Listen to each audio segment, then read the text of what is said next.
Does anyone remember Hoodwinked? Like, actually, does anyone remember the movie Hoodwinked? If you're watching this video right now, you probably fit into one of two categories when it comes to this movie. You're either in the group that says, I remember this movie, I watched it as a kid, it looks so weird, or you're in the group that says, I don't remember this movie, I didn't watch this as a kid, it looks so weird.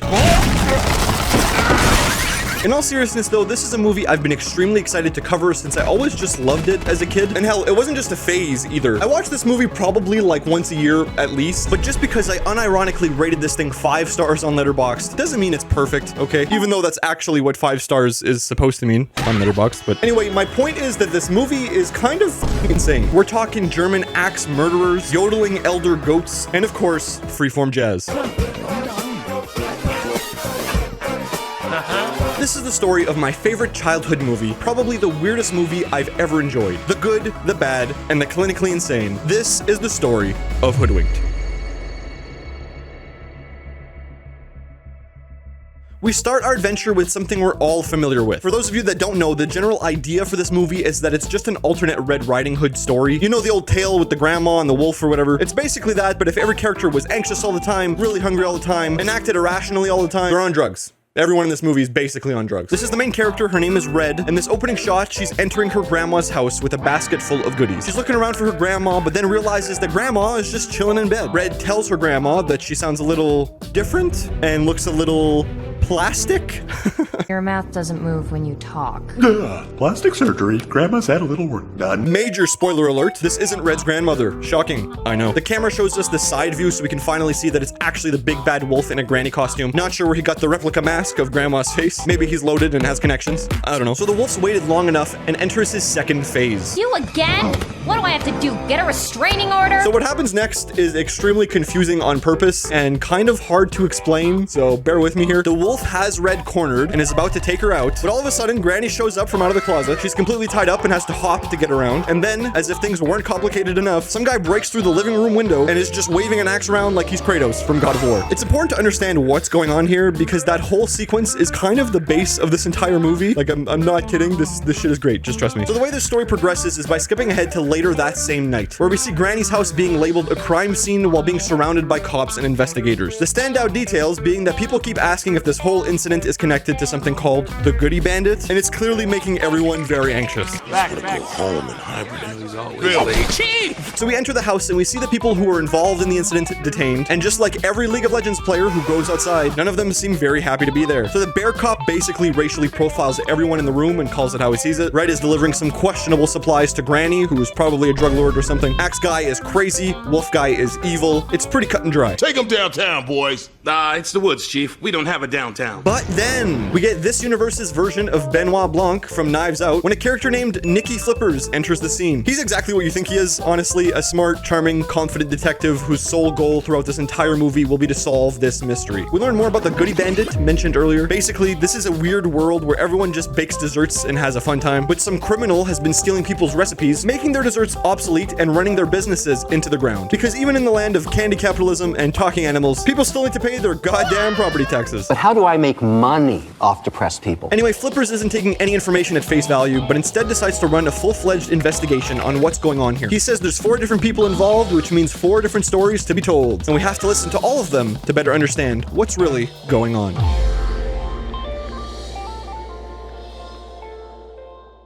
Red is asked to recollect her entire day so far so we can see how she might have ended up in this situation. Why don't you explain how this all began? Well, like any other day. I was making deliveries for my granny's goodie shop. This intro song is a banger, and I'm really sad that I can't play it right now. So I've been waiting to dive deeper into all the characters until they actually have a spotlight on them during the movie. So here's the main character. Her name is Red. We already established this. But what you probably didn't know is that she's voiced by Anne Hathaway, who's like obviously a very successful actress. One thing you realize is that this movie has a pretty stacked cast for some reason. 2005 was just built different, I guess. Red is known to be kind, compassionate, smart, and witty, but also a little overconfident. She's never really a know-it-all, but she just overestimates how much she can really do on her own. Anyway, we see her biking around until she's greeted by a talking rabbit named Boingo. This is one of Red's closest friends. He's honest and friendly and voiced by Andy Dick. What more can I say? Boingo seems kind of bummed because the Goody Bandit stole his boss's recipes, so he's actually out of a job now. We also see a bunch of other food places shutting down, all for the same reason. The recipes are getting stolen. Red then decides to call her grandmother because she's one of the most successful dessert makers in the whole forest. If anyone would know what to do, she would. I don't know what to do. Then all of a sudden, a rock is thrown through the window of Granny's goodie shop with the message, "You're next." How spooky. I'm shivering. This is so crazy. So Red takes matters into her own hands and steals her own grandma's recipe book from the shop. She does this so she can bring it to the house where everything went down, presumably because it's a lot safer there. How ironic. Anyway, Red is in a cable car, but the doors just randomly open and she falls and fucking dies. Obviously, she's actually okay because the trees broke her fall, but now she's in the middle of the woods all alone. That's definitely bad, RNG. Her experience in the woods is a little weird, so I'll just show you instead.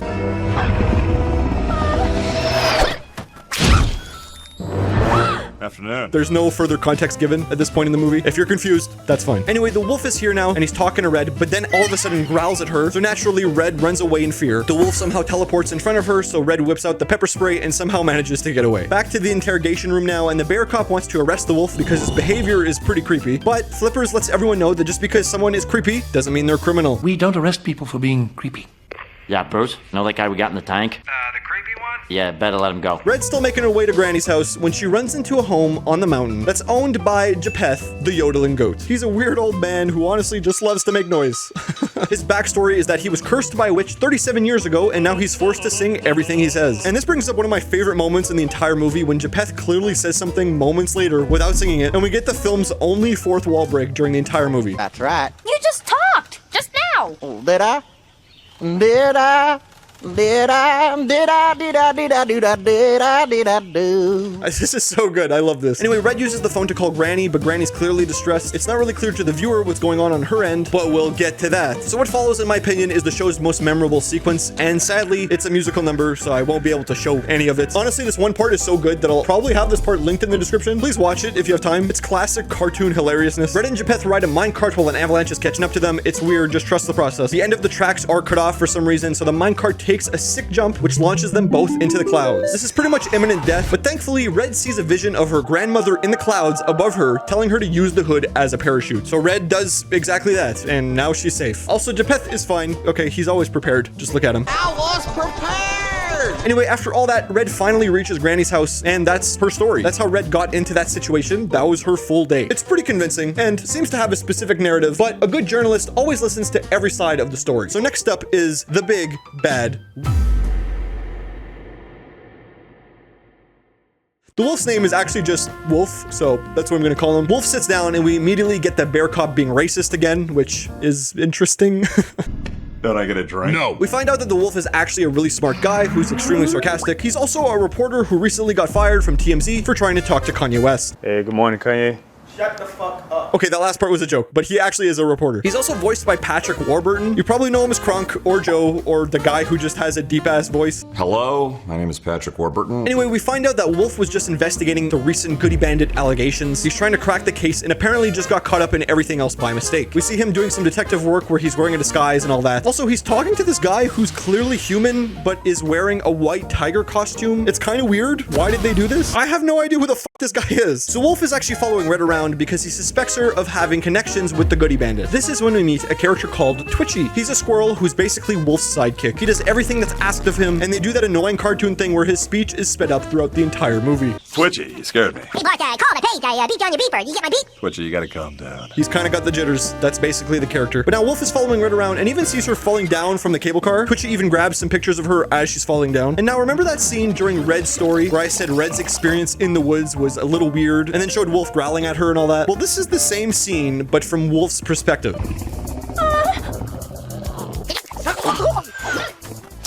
I'd rather you didn't.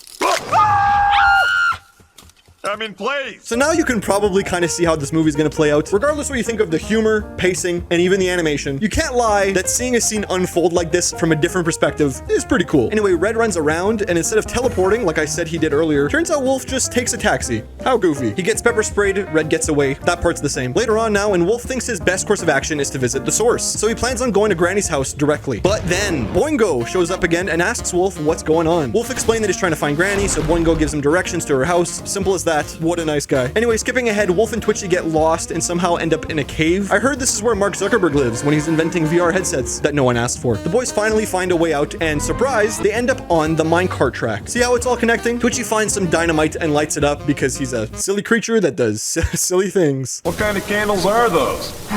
Bean of meat cane. The dynamite is actually the reason that the end of Red's track was cut off from earlier, which is cool. Wolf and Twitchy get to Grandma's house before Red does. We find out that Granny has merch, and there just happened to be a costume on the ground for Wolf to wear, so that's how he got the mask. Turns out he's not loaded and doesn't have connection. Anyway, he puts on the disguise and acts like Grandma, and that's it. There's no mention of Wolf tying her up or anything related to that. Hell, he didn't even see her in his story. But don't worry, because everything will make sense in due time. Funny accent you got there, Choppy. I can do the cowboy accent. Howdy, partner. So this character is probably the most mysterious of the bunch. Like, how does he connect to anyone? Especially since he hasn't showed up in any of their stories so far. Well, turns out this guy's name is Kirk, but he's known as the Woodsman. I'll be blunt about this guy. He's super nice and considerate, but he's basically an idiot and a man-child. He's voiced by someone called Jim Belushi, who I'm not familiar with, but he seems to have a pretty successful acting career dating back all the way from the 80s. Also, Jim Belushi grows his own weed apparently and makes a big deal out of it. This isn't important at all, but it gives me an excuse to use the gameplay from that one mission in Far Cry 3. Back to the movie now, and turns out Kirk has dreams of becoming an actor. So the beginning of this story sees him auditioning for the role of a woodsman.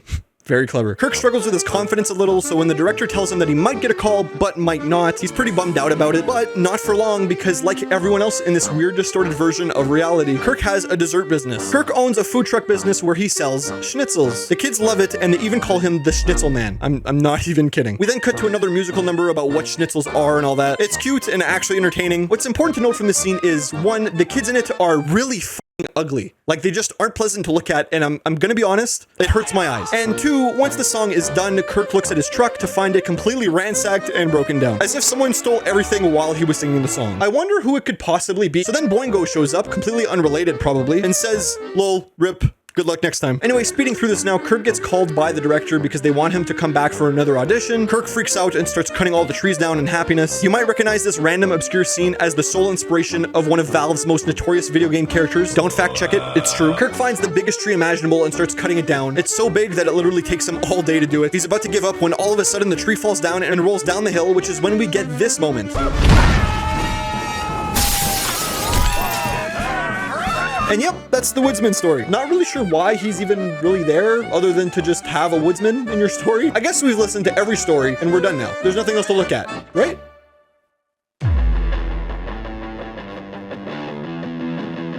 You already kind of know Granny Puckett at this point. She's a sweet old granny that makes desserts for everyone in town. She's calm, collected, kind, and you know there's a twist. There's always a twist. I'd rather live life to the extreme. So not sure if you'd ever see this coming on a first time viewing, but turns out Granny Puckett is straight up just an adrenaline junkie. She likes to do extreme stuff. She loves the rush. We're talking skydiving, free solo rock climbing, skateboarding, all that crazy stuff. I know this is kind of a big reveal for the character, but it honestly doesn't change that much considering we don't really know her that well before this point anyway. So remember when Red was talking to Granny on the phone and she was knitting or whatever? Well, actually, she was in her skiing gear and was getting ready to leave the house. See what they did there? It's very clever, guys. Come on. Turns out Granny has a super extreme downhill skiing race to take part in. It's her team versus the bad guy team, or whatever they're called. What up, my homies? You ready to get spanked? But then, you'll never see this coming. Granny runs into Boingo. He seems a little nervous, but then asks her for her autograph. So he's probably just starstruck or something. Probably. The race is finally about to start. All these characters aren't really too important, but I will mention this one guy whose name is Dolph. He looks like one of those head statues on Easter Island, and also coming soon. Oh shit, his wiki isn't written yet. Maybe they'll finish it in 2024. Who knows? Anyway, the race starts, and Dolph sabotages Granny's skis immediately, so one of them falls off, and now she's forced to basically snowboard the whole race. The race is pretty epic. The bad guy team fights dirty by hitting everyone, while Granny's team is slowly getting picked off one by one. Granny gets tired of it and says, "Fuck it, let's blow some shit up." She throws some explosives behind her, causing an avalanche to start, which makes her go faster, I guess. This is obviously the same avalanche from earlier in the story, so again, everything is actually connected, which is cool. Granny wins the race because of this and then activates her parachute, which lets her avoid the avalanche and fly back home. But before she does, she sees Red flying through the clouds in a minecart below her and tells her to use her hood to float down to safety, which means the weird hallucination that Red saw earlier actually was the real Granny Puckett. It wasn't a hallucination. Isn't that some shit? Anyway, it's when Granny lands in her house that the parachute she has on gets caught in the ceiling fan, so it spins her and ties her up in the closet, thus explaining her being tied up and clearing the wolf of any wrongdoing. After hearing this whole story, Red is visibly disappointed. She feels betrayed by her grandmother for lying to her all these years. They fight for a bit, and we get this really long scene where Red runs away from home, and it's all blue now. There's a song playing, it's called Red is Blue. The blue symbolizes sadness, she's blue, it's all very sad. And then at the house, while everyone's arguing about whose fault it is, we get this scene shown in a POV perspective where someone grabs Granny's secret recipe book. Hey, if you don't have your walkie, don't talk to me, but if you got your walkie, let's talk. Over. It's implied that it's Red who takes it, because obviously there's a red hood there, but come on now, you know better than that. Also, this pig guy who's on the radio of that scene I just showed is actually voiced by Tom Kenny. It's just funny to me that he has such a small role in this, I don't know. So the group realizes that the recipe was stolen, and it's now when the group comes together and realizes no one is really at fault for what happened. Everyone was brought into the scenario on what seems to be an accident, which leaves just one question. What is the one thing that connects all of the people, not only to themselves, but to the overlying theme of this entire investigation?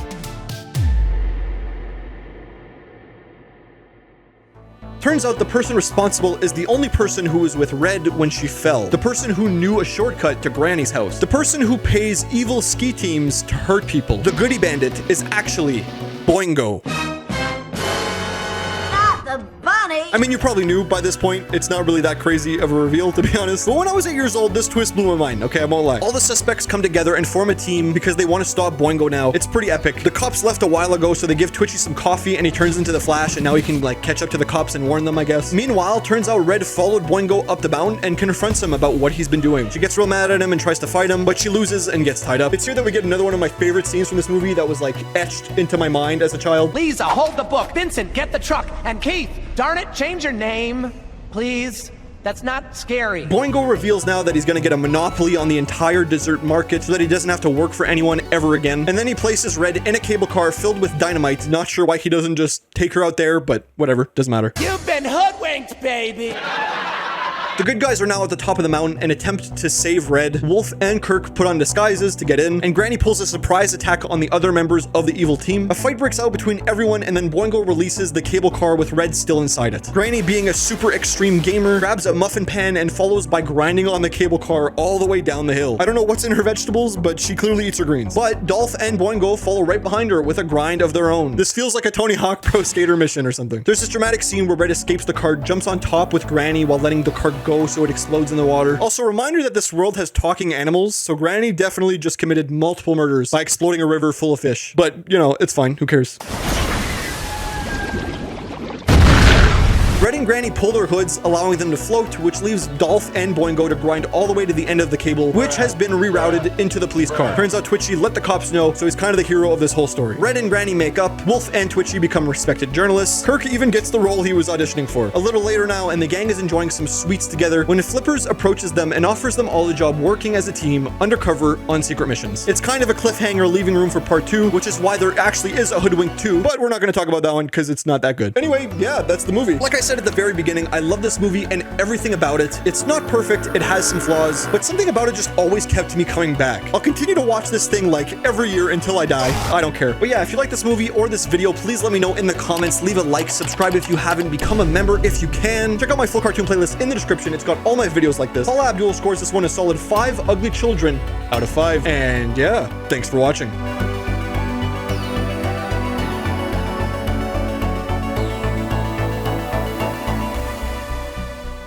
It's the woods, Chief. We don't have a downtown. You've been hoodwinked, baby.